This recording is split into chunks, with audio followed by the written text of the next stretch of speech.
A paz do Senhor Jesus, seja abençoado em nome de Cristo. Seja bem-vindo ao Link EBD Virtual. Vamos dar então prosseguimento ao estudo da primeira epístola de Paulo aos Coríntios, que começamos na semana passada. Eu quero lembrar que eu disse naquela ocasião que essa epístola ela é endereçada a você.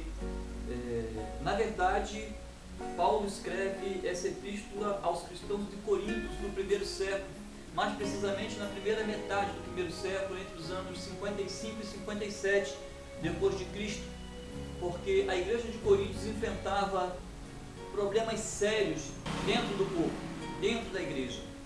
E os cristãos de Cloa foram então até Paulo e relataram a ele os acontecimentos. Paulo então toma a pena em sua mão e escreve esta epístola aos Coríntios. Mas por que então que eu disse que a epístola de Paulo aos Coríntios foi endereçada a você, foi endereçada a nós, foi endereçada também à igreja contemporânea de Jesus Cristo na Terra? Meu querido, aqueles mesmos problemas enfrentados pela igreja de Coríntios têm sido enfrentados pela igreja de Jesus Cristo hoje. O problema da divisão. Hoje nós chamamos de denominacionalismo aquilo que Paulo tratava e os cristãos daquela época tratavam como facções. Hoje nós tratamos de denominacionalismo. É verdade, meu irmão. O denominacionalismo ele tem sido uma entrave ao cristianismo. Vamos então ao estudo. Esta carta ela tem tudo a ver com você, não só no problema da unidade, que é o primeiro assunto que nós vamos tratar agora, referente à carta de Paulo aos Coríntios, mas também como todos os outros assuntos que estão contidos nesta epístola, como o comportamento, o testemunho, a família. E hoje então vamos começar com o problema da unidade, amém? Vamos fazer a leitura em nome de Jesus. Abram suas Bíblias então na epístola de Paulo aos Coríntios e vamos começar.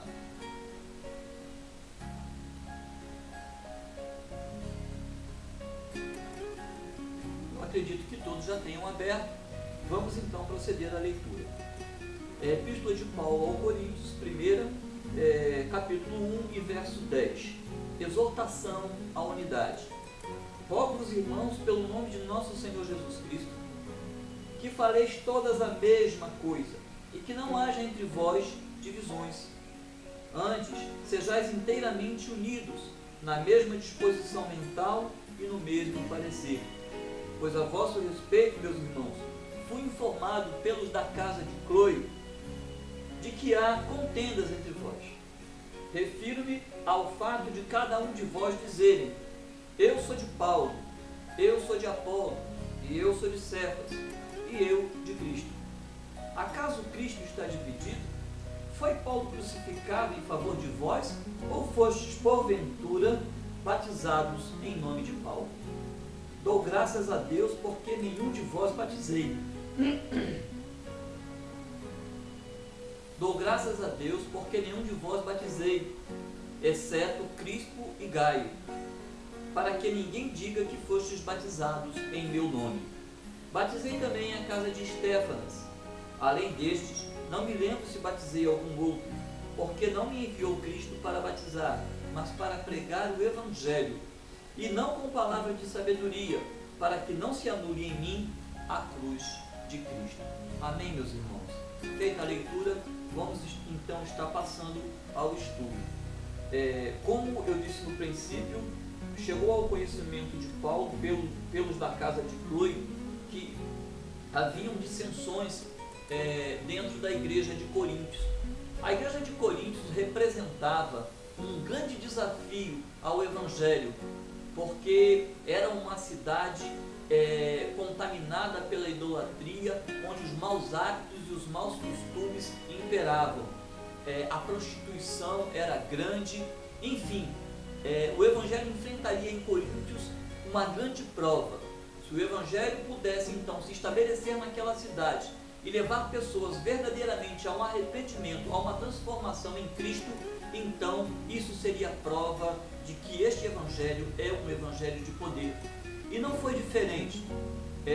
Com o começo dos trabalhos do apóstolo Paulo naquela cidade, foi logo então fundada essa igreja de Coríntios.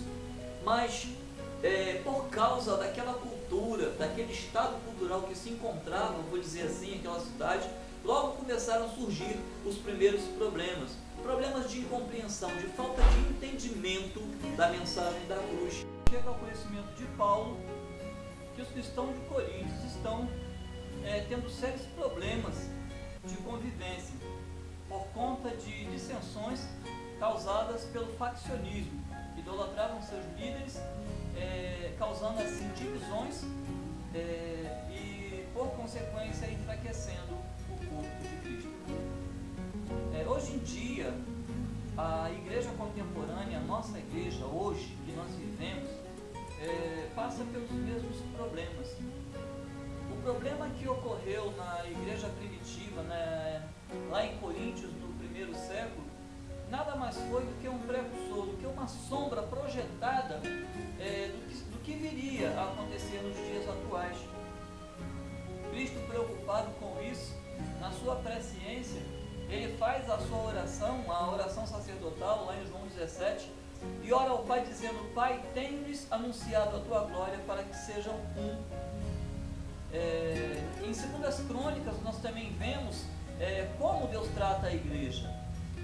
O meu povo, que se chama pelo meu nome, está lá em 2 Crônicas 7,14. Se o meu povo, que se chama pelo meu nome, um povo, um nome, um Deus.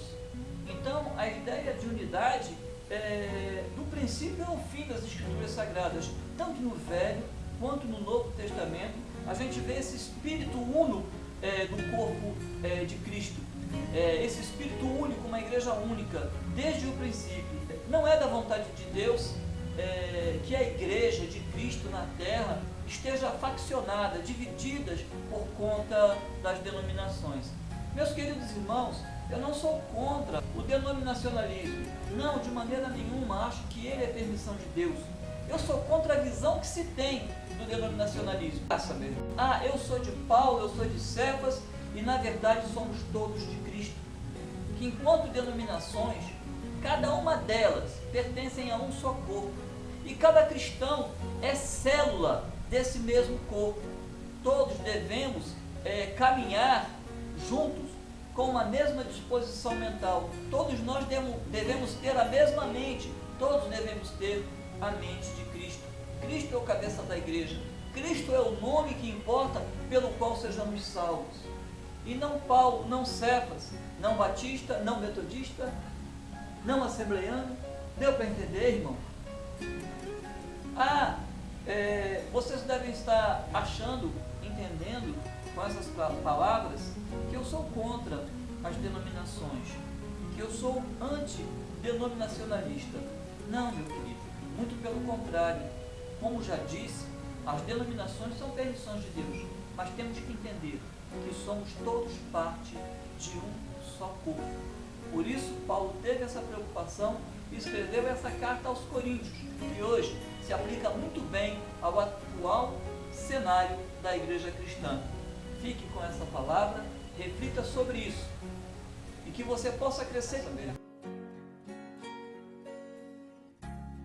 No momento da nossa oração, vamos fechar nossos olhos e orar a Deus agradecendo por esse estudo de hoje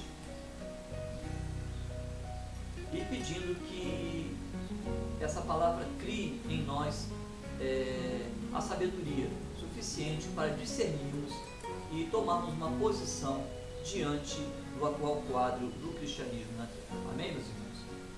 Pai Santo, em nome de Jesus, nós te agradecemos, meu Deus, pelo estudo da tua palavra, por tudo aquilo que ouvimos, por tudo que foi dito, Senhor, que isso possa estar trazendo para nós um crescimento espiritual, que nós possamos, Senhor, ter hoje crescido um pouco mais em estatura diante de Ti, meu Deus, que nós possamos, Senhor, desde já usarmos aquilo que estamos aprendendo no meio de nossas igrejas, no meio de nossa igreja, que nós aprendamos, Senhor, o valor da unidade, que nós passemos então a derrubar as barreiras divisionárias, as barreiras doutrinárias denominacionais que impedem a unidade do corpo de Cristo, e que todas as denominações, Senhor, em ato profético nós declaramos nesta oração, que todas as denominações caminhem juntas, com a mesma disposição mental como aprendemos hoje no Espírito, como aprendemos hoje na Tua Palavra.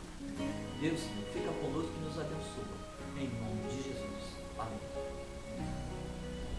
Um bom dia e até o próximo domingo, onde estaremos aqui estudando a próxima parte dessa epístola de Paulo aos Coríntios.